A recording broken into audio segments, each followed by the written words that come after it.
Jean Reef's Wide Sargasso Sea, The Empire Writes Back. I hope you enjoyed this novel of the semester. I know that I found it challenging, more difficult than I remember in the past. In this presentation, I hope to explain the challenges and rewards of this book. I'll be referencing the adopted textbook for the course, the Norton Critical Edition of the novel, throughout this presentation. If you do not have that version, you may be at a disadvantage but not lost. Specifically, I want to develop your understanding of the post-colonial nature of Wide Sargasso Sea and why it is considered one of the most important books from the Caribbean. I avoided discussing the nationalistic period in the previous presentation. During the 1940s through the 1950s, Caribbean writers were beginning to write about their own lives and cultural experiences. This writing preceded many of the independence movements throughout many of the islands. By the 1960s, each Caribbean setting has definable characteristics that make each one unique and recognizable.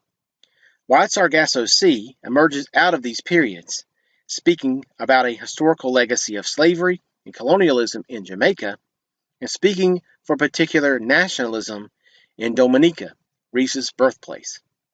According to Mary Lou Emery, we have to be careful in placing Rhys in easy categories. Quote, to view Jean Rhys as a woman writer only, or to discuss her as a West Indian author, or a European modernist exclusively, limits our understanding of her work. For in each context, her writing remains outside the main current by virtue of its participation in the other two. End quote. Emery successfully elaborates on how exactly Rhys belongs within and beyond all these traditions. I would go as far as to call Rhys a transatlantic writer, belonging in the company of other hard-to-label writers such as Oludu Equiano and Colin McCann. Largely, these problems with categories stem from our upbringing as a Creole. I felt it was important to include this perspective in the course because this population, although largely incorporated and assimilated in the Caribbean society now, played a major role throughout Caribbean history. Remember that many of the economies belonged to a planter class with absentee owners. The white inhabitants and their descendants, often referred to as colored, became the Creole class. Depending on the colonial system, the Creoles had similar legal and political rights as whites in the home countries. However, Creoles were never really seen as fully white. Nationals across the Atlantic and Europe felt that these Caribbean whites were sullied or colored by the tropical environments, especially considering the close proximity to slaves. This reality dominates Wide Sargasso Sea. Rhys's exploration of that in-between or liminal, as in limbo, existence directly relates to her own position in English society. As Emery explains, quote, in some ways, white Creoles experienced a double dose of quintessential aspects of Caribbean existence, the marginality of living in between cultures.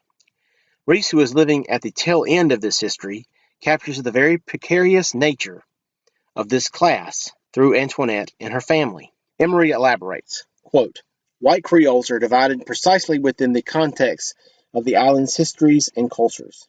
They descend from a class that no longer exists and whose history is morally shameful. They feel close to a black culture they cannot be a part of and that can only resent them, and they may still look to a mother country that long ago abandoned them and still considered them inferior, end quote. Antoinette is definitely in this predicament in the novel. Recent letters, contained in our version of the textbook, indicates that she intended to develop a prequel to Jane Eyre through the development of Bertha's character. You can read excerpts from Jane Eyre, also in our textbook, to determine for yourself whether you see or how you see Rhys doing this revision.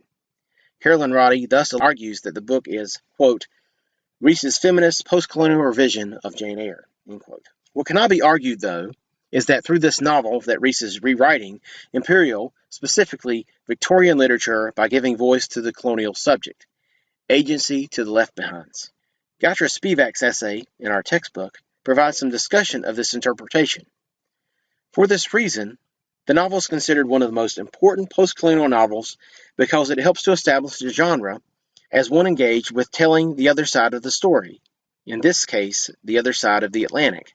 This most common reading of the novel demands several key moves by the reader. 1. The unnamed narrator of Part 2 must be identified by us as Mr. Rochester. 2. Antoinette's sanity by the end of the book must be viewed as breaking or broken. And 3. The novel's Caribbean settings, largely Jamaica and Dominica, with reference to Trinidad, are only devices to get to England. As I encourage in my classes, readers should challenge the book and its surrounding critiques. Look for problems, inconsistencies, and/or incongruent patterns that provide opportunities to examine the book in new ways. I hope I can bring out some of these problems from the book. Remember that problems do not make any book poor or weak. Instead, they bring out the art the writer creates. As the novel's opening note explains, the Sargasso Sea is an oval-shaped area of the North Atlantic Sea, bordered by the Gulf Stream and encompassing the Bermuda Islands, also colonized by the British. It is characterized by weak currents, very little winds, and a free-floating mass of seaweed called sargassums. The area gave rise to many legends surrounding the fate of ships that supposedly lost their way in the weeds, became entangled, and were never heard from again. The picture on the right depicts an approximation of what this sea would look like. Rachel L. Carson, writing as a contemporary of Rhys, describes this area in slightly different fashion. Quote, the Sargasso, with its legendary terrors for sailing ships, is the creation of the great currents of the North Atlantic that encircle it and bring it into the millions of tons of floating sargassum weed from which the place derives its name, and all the weird assemblage of animals that live in the weed. End quote. Carson's language suggests an otherworldliness to this area, i.e. legendary terrors, creation, floating, weird assemblage, and weed, making it appear to have power beyond its oceanic location. This sea has a psychological penetration or representation, which Carson hints at through her description. Quote, the Sargasso is a place forgotten by the winds, undisturbed by the strong flow of waters that girdle it as with a river. End quote. In this way, the Sargasso Sea is the unconscious. Perhaps Rhys was inspired by this description and tried to write about the wider mind of someone traveling across the sea. Perhaps adding the adjective of wide suggests for her or for her protagonist that there is a big place of stagnation or tangles that stretches across the whole Atlantic from the Caribbean to England. This map provides some sense of direction for Antoinette's migration in the novel. She starts in Jamaica, then is displaced to Dominica before she ends up in England with her husband. While the exact locations are unknown in the novel, Part 1 begins in Jamaica near the former plantation Culebri Estate in the vicinity of Spanish Town. Coincidentally, you can see the upper left map's slide 1, and its arrow pointing to Point Royal, the famous haven for pirates, until it mostly sank from an earthquake in 1692. Part 2 takes place primarily in Dominica, slide 2, in a still unspecified location. Based on Rhys's life, we may assume that Antoinette lives near Rousseau. Part 3 takes place in an undisclosed estate in England, picture 3, most often thought to be Thornfield Hall, the main setting of Jane Eyre. For me, this incomplete triangle, because Antoinette never returns to Jamaica from England, represents the colonial and patriarchal exploitative legacies of the British. Antoinette's cultural centers keep moving further and further east. As readers, you can follow Rhys's descriptions in each location to see how the protagonists value the beauty or lack thereof in each environment. Antoinette's personality becomes reflected in her settings. Sandra Drake posits, quote, the Caribbean and wide Sargasso Sea is not exotic backdrop, but the central character of the book, embodied in Antoinette Causeway, end quote.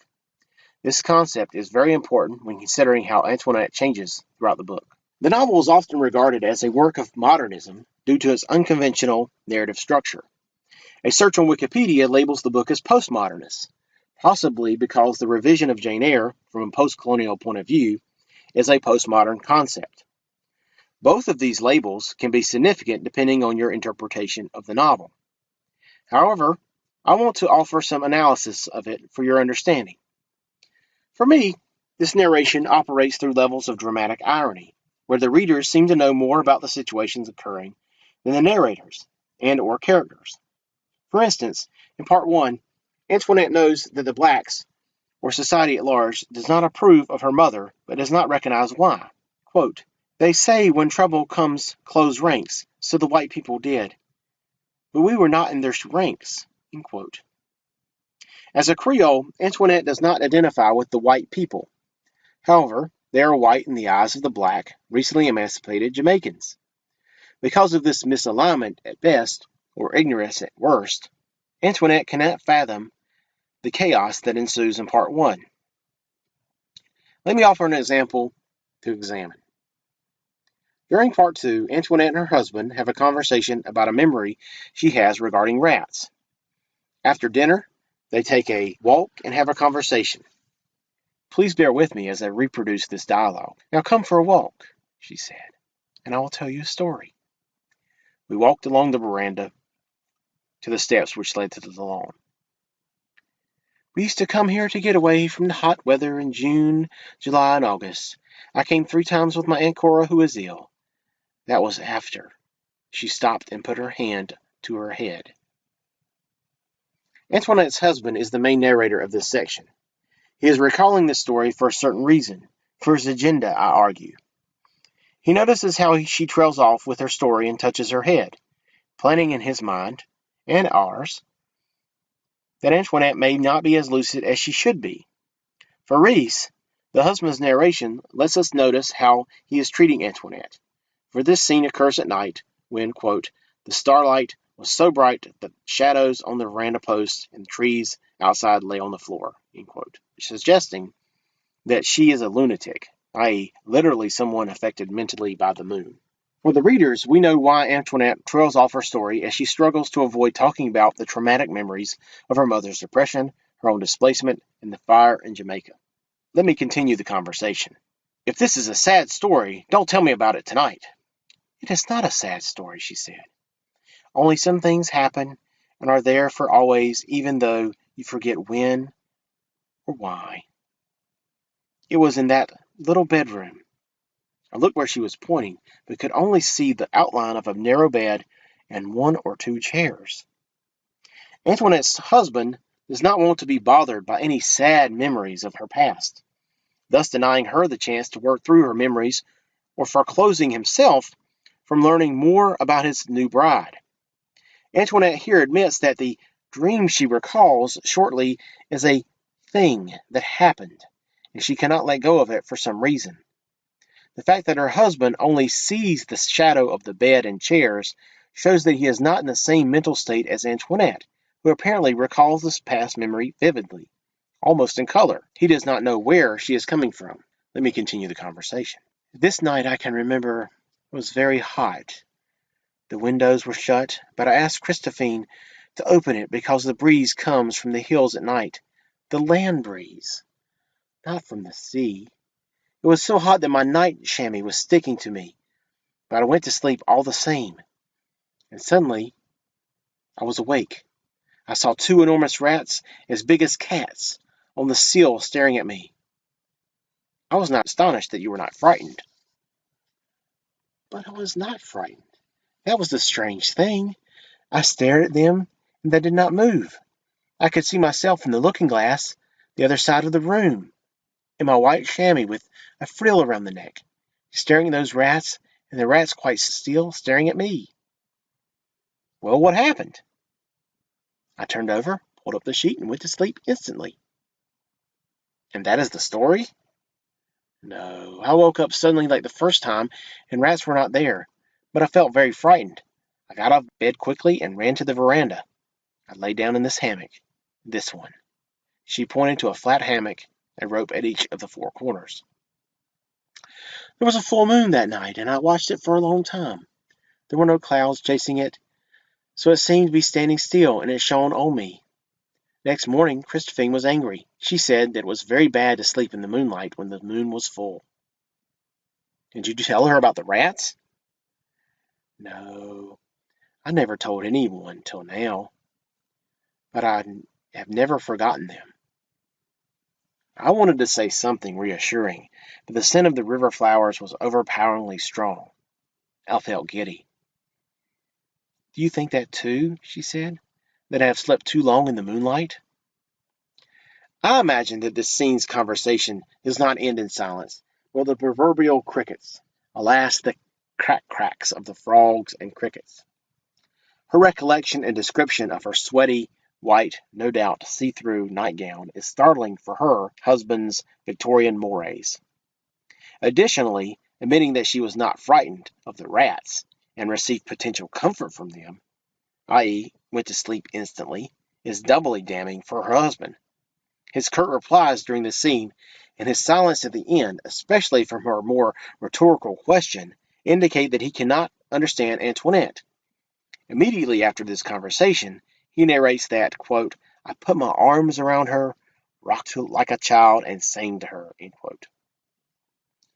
Rhys's use of irony here in the foreshadowing to both the rat that is Daniel Cosway and Antoinette's prescribed lunacy/madness shows how the novel's structure operates. There is more to the story than is being revealed to the reader. Almost like Ernest Hemingway, Rhys encourages readers to deconstruct the lines and paragraphs to uncover the hidden meanings. Part 3 operates exclusively through this means. Your interpretation of the novel's endings will be determined on how you read beyond the lines. I want you to achieve this skill in this course, although quoting long swaths of dialogue is not ideal.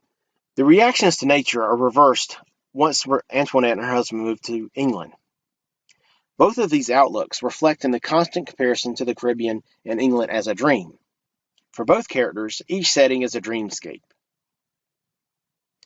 Antoinette may indeed have an ambivalent reaction to nature.